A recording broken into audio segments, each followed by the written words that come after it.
Hello friends, कैसे हैं आप लोग? आई होप आप लोग बहुत ज़्यादा अच्छे होंगे। अपनी प्रिपरेशंस को बहुत ज़्यादा अच्छे से कर रहे होंगे और हर दिन पढ़ाई कर रहे होंगे और हर बढ़ते हुए गुजरते हुए दिन के साथ अपनी सफलता की ओर, अपनी मंजिल की ओर आगे बढ़ रहे होंगे। तो अभी ज़्यादा टाइम नहीं वेस्ट करते हैं, बात करते हैं इस वीडियो की। तो इसमें हम लोग डिस्कस करेंगे कि जो वोकैब का सेक्शन होता है जिसमें synonym, antonym, one word substitution, idiom, phrases and phrasal verbs आता है, उसको हमें अपकमिंग एग्जाम्स के लिए कैसे प्रिपेयर करना है। तो ज़्यादा टाइम नहीं वेस्ट करते। सबसे पहले हम लोग बात करते हैं सिनोनिम एंड एंटोनिम्स की और वर्ड वर्ड सब्स्टिट्यूशन के लिए। ठीक है, तो उसके लिए मैं सबसे ज़रूरी मतलब ये बुक मानती हूँ, ये नॉर्मन लुईस की वर्ड पावर मेड इजी वाली बुक। ठीक है, मतलब ऐसे देखने में तो आपको लग रहा है कि बहुत हैवी बुक है, पर ऐसा कुछ नहीं है। सेशन वाइज दिया गया है, एक को एक से लिंक करते हुए आगे चीज़ें बढ़ेंगी, फिर आपको कोई दिक्कत नहीं होगा, बहुत आराम से चीज़ें क्लियर हो जाती हैं। ठीक है, और अगर आपको इससे दिक्कत हो रही है, जैसे बहुत लोग को है कि इसमें डायरेक्ट इंग्लिश में दिया गया हुआ या हिंदी मीनिंग नहीं दी गई हुई है किसी चीज़ की, तो हमें दिक्कत हो रही है, तो उसके लिए आप ये ब्लैक बुक फ़ॉलो कर सकते हैं। ठीक है, इसमें एक लाइन्स ऐसे और लिस्ट टाइप से दिया गया है वर्ड्स की, उसके साथ-साथ उसकी हिंदी मीनिंग भी दी गई हुई है, तो इससे आपको काफ़ी ज़्यादा आराम मिलेगा। ठीक है? देन अब बात करते हैं ईडीएम एंड फ्रेजेस की। ठीक है, तो ईडीएम्स के लिए जैसे मैंने क्या किया था, मैं रानी मैम के सेशंस करती थी। जो मेरे वीडियोस देखते हैं उनको पता है कि मैं रानी मैम को कितना फॉलो करती हूँ। तो मैं रानी मैम के वन वर्ड जो मतलब sorry A to Z EDMs थे, मैंने उनको किया था। ऐसे मैंने कॉपी बना रखी थी, मैं उसमें लिखती थी। बट अभी की बात करें तो आपके पास अगर इतना टाइम नहीं है, जिसको नहीं लिखना, लगता कि टाइम वेस्टेज है, तो फिर one word EDM and phrases के लिए आप यही ब्लैक बुक फॉलो करिए। इसमें ढेर सारे ईडीएम्स दिए गए हैं जो भी मतलब तरह तरह के एग्जाम्स में आता है, उसकी एक लिस्ट दी गई है, आप इसको फॉलो करिए। और उसके बाद प्रैक्टिस के लिए आप रानी मैम का ए टू जेड वाला सीरीज देख लीजिए, उससे आपकी अच्छी प्रैक्टिस हो जाएगी ईडीएम्स की। ठीक है, तो हो गया सिनोनिम, हो गया एंटोनिम, हो गया वन वर्ड सब्स्टिट्यूशन भी हो गया, और क्या कहते हैं, इडियम्स भी हो गए हैं। अब बात करते हैं फ्रेजल वर्ब्स की।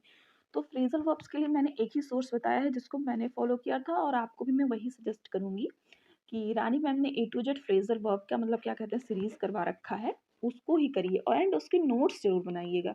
इडियम्स के नोट्स नहीं बना रहे हैं, कोई दिक्कत नहीं है, वो आप बुक से करिए, पर जो क्या कहते हैं फ्रेजल वर्ब्स हैं उनको एक जगह ज़रूर लिखिएगा। ये ऐसे करके मैम ने कराया था, मैंने लिख रखा है। मैं इसका पीडीएफ भी मतलब अपने टेलीग्राम पे अपलोड कर दूँगी, आप लोग वहाँ से डाउनलोड कर लीजिएगा, एक दफ़ा देख लीजिएगा। ठीक है? अब फ्रेज़ल वर्ब्स के बाद क्या आते हैं कि हमें उनकी प्रैक्टिस कहाँ से करनी है। ठीक है? तो प्रैक्टिस के लिए एक तो आप टेक्स्ट बुक से कर सकते हैं, उसमें ढेर सारे आपको मिलेंगे, नहीं तो आप गूगल से कर सकते हैं।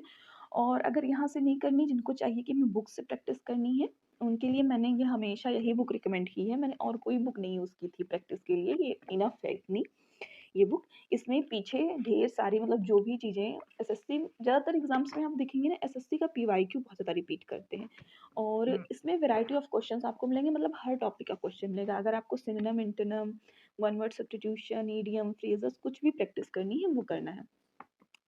एंड फ्रेजल वर्ब में आपको एक बात और याद रखनी है कि जैसे जब नया कुछ भी मिल रहा है, ईडियम हो, फ्रेजेस हो, वर्ड्स हो, या कुछ भी चीज़ हो, तो उसकी एक कॉपी ज़रूर रखिए जिसमें आप जो भी नई चीज़ें मिल रही हैं उनको नोट डाउन करते रहिए। सिर्फ पीडीएफ या बुक के भरोसे मत रहिए। जैसे आप मान लीजिए आज कोई क्वेश्चन कर रहे हैं, उसमें आपको कोई नया क्वेश्चन मिल रहा है जो आपने पहले नहीं देख रखा है, तो उसको कहीं न कहीं नोट डाउन करके रखिए। उसको कभी-कभी रिवीज़न कर लीजिए, ताकि जब वो दोबारा आपके सामने वो क्वेश्चन आए तो फिर आपसे गलत ना होने पाए। ठीक है? तो अभी हम वीडियो को समाप्त कर लेते हैं, छोटा-सा वीडियो है, ज़्यादा कुछ इसमें बताना नहीं था। कि सिनोनिम, एंटोनिम और वन वर्ड के लिए आप सबसे पहले नॉर्मल लुईस पढ़ सकते हैं। एंड नॉर्मल लुईस को पढ़ने के लिए अगर आप चाहें तो million minds English Yogesh sir ने बहुत ज़्यादा अच्छे से इसको मतलब कवर किया है, आप वहाँ से कर सकते हैं। 2 से अगर आप सेल्फ स्टडी करेंगे तो 2 महीने मैक्स लगेगा आपको ये पूरी बुक कंप्लीट करने में। वर्ड पावर के साथ-साथ में लास्ट में ऐसे वर्ड्स की लिस्ट भी दी गई है, काफ़ी ईज़ी है। बहुत आराम से हो जाएगा। मैंने लास्ट ईयर दिसंबर में इसको परचेज़ किया था, और अभी मेरा कम से कम मतलब इस समय तो नहीं पढ़ रही हूँ, जैसे रिज़ल्ट आया है, पर 4 से 5 रिवीज़न्स में, 4 से 5 नहीं और ज़्यादा ही रिवीज़न्स मैं इस बुक के कर चुकी हूँ। इवन जब टीआरई 3 जिस दिन था, उस दिन मैं इस बुक को पढ़ के गई थी। मतलब जहाँ हम रुके हुए थे हम लोग, मतलब होटल में, तो टाइम बहुत ज़्यादा था उसके 1 दिन पहले, तो मैं ये पूरी बुक मतलब लगभग मैंने ये जो लास्ट में वर्ड लिस्ट दी थी, मैंने उसको पूरा मैं रिवाइज़ करके फिर एग्ज़ाम में गई थी। और मेरा वर्ड पावर का 5 क्वेश्चन था, मेरे पाँचों ही सही सही थे शायद, मतलब ढंग से याद नहीं है अभी। देन इसको अगर आप नहीं करना चाहते हैं तो सिर्फ़ एक बुक खरीद लीजिए, ब्लैक बुक, ठीक है? ब्लैक बुक खरीद लीजिए। इसके अलावा कोई बुक मत लीजिए आप, वो मत लीजिए, ठीक है? अगर आपको उसमें दिक्कत हो रही है, जैसे मेरा क्या था, मैं रट नहीं पा रही थी चीज़ों को। एक जैसे इसमें अगर आपकी रटने की कैपेसिटी है तब ये आप बुक बहुत अच्छे से फ़ॉलो कर लेंगे, पर मैं रट नहीं पा रही थी, इसलिए ही मैंने ये बुक खरीदी, क्योंकि इसमें रटना नहीं पड़ रहा था मुझे, सीक्वेंस में मतलब कनेक्टेड चीज़ें मुझे मिल रही थी एक के बाद एक, तो मेरे लिए थोड़ा ईज़ी हो गया था।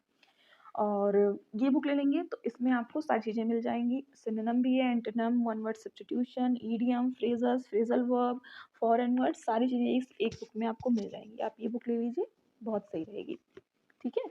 और प्रैक्टिस के लिए आप ये ले सकते हैं, ये वाली बुक। अगर जैसे बहुत लोग का डाउट ये है कि मैम किरण की बुक है मेरे पास, तो ठीक है, कोई दिक्कत नहीं, बस जो भी बुक है आपके पास उसमें अच्छे से एक्सप्लेनेशन दिया गया है, कुछ एक्स्ट्रा नॉलेज उस क्वेश्चन में ज़रूर ऐड ऑन कर दी, मतलब ऐड ऑन करके आपको दी गई हो, देन आप उसको परचेज़ करिए। और फ्रेज़ल वर्ब्स के लिए मैंने बताया कि मैं इसको टेलीग्राम पे अपलोड कर दूँगी, जो मैम ने कराया था। और उसको फ्रेज़ल वर्ब्स का क्या है ना, आप बहुत जल्दी भूल जाएँगे, तो उसको डेली का डेली, मतलब चाहे जैसे आज मान लीजिए मैंने पुट से रिलेटेड सारे फ्रेज़ल वर्ब्स का रिवीजन किया, देन मैं कल करूँगी टेक का, देन कल लिव का, ऐसे करके एक-एक वर्ड का जो भी जितना बन रहा है, आपको एक-एक दिन में एक ही वर्ड करिए, पर डेली का डेली करिए। इससे आप भूलेंगे नहीं एग्ज़ाम टाइम पे, नहीं तो ये चीज़ें बहुत जल्दी हमसे भूल जाती हैं। बस इतना ही है, और इसके आगे मुझे नहीं लगता कुछ बताना चाहिए। फिर भी आपको अगर कोई भी डाउट रहेगा वोकैब से, वर्ड पावर से रिलेटेड, तो वीडियो के कमेंट सेक्शन में कमेंट करिएगा। मुझे बहुत ज़्यादा अच्छा लगता है कमेंट्स पढ़ना, उनका रिप्लाई करना। एंड बस इतना ही। Okay, bye, take care, all the best for your preparation journey.